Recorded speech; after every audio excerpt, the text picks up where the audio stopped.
breaking the video there. The other thing that this did was it gave me a good place to put things like this control, and that way I wasn't constantly like dropping it and having to pick it up.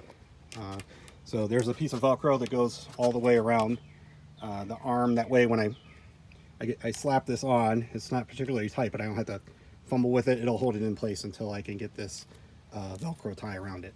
And you're going to use a lot of these Velcro ties to kind of keep things out of the way. You'll use one, I forgot to mention this at the top, to kind of hold things together. Same thing here, trying to keep this cable from the power from the iPad, keep it in one spot while you're rotating so things don't get tangled up. Coming down, so this is a 2-inch PVC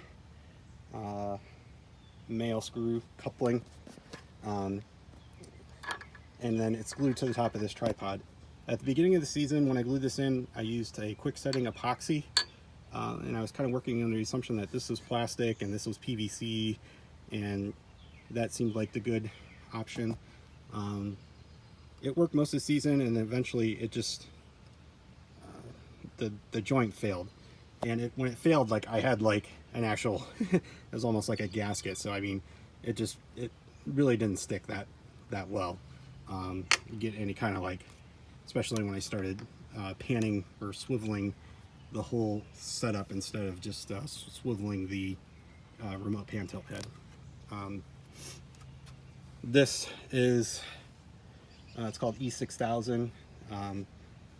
I just glued that on a couple days ago. I haven't actually done a lot of testing with it yet, but the thing I've noticed right away is that it's flexible, and it has pretty good adhesion to metal and PVC.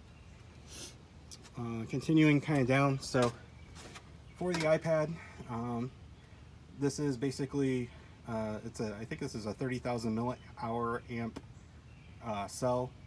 You can charge an iPad probably 5 or 6 times with one of these devices.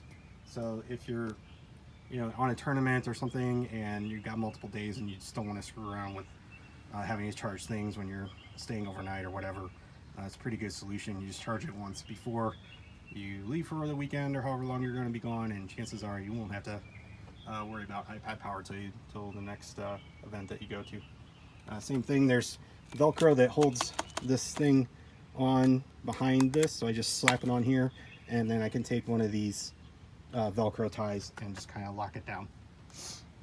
The tripod itself, this is a Bosch Contractors laser level tripod with some of the center guts taken out so I can get this tubing through. And then on the underside, this is another piece of 2-inch PVC, slides down. This just kind of keeps things from doing like this when you got it in there. It gives it a nice secure attachment of the pole to the tripod. Down here, so this is a 2 to 3 inch PVC reducer. I put that in place because all these strings are here so that I tried to measure out a consistent angle. That's one of the drawbacks of using a contractor's tripod. A regular tripod, usually you've got some structure in here, right, that kind of keeps everything consistent.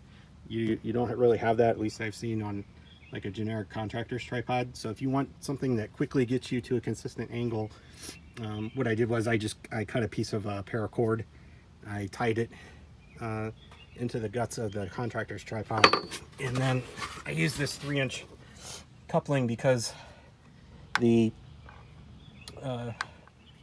fiberglass pole, there just wasn't enough room inside here. You can see I tried to drill through one time.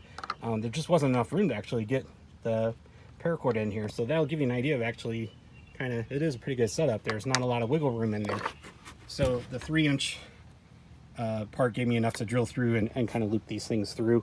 And then you can see that these just they attach right up into the tripod. So coming down to the bottom, on each leg, one thing is if you've got a 20-foot lever with a camera on top of it, that camera gets pretty heavy leverage wise if it starts to go. So at the bottom of each of the legs, what I used was actually, because I had them, was ankle weights. So these are just kind of, there's a They're both 2.5 pounds, and then I have a 5-pound weight over here. Actually, when the legs are sprayed all the way out, it feels, and between the ankle weights and the handle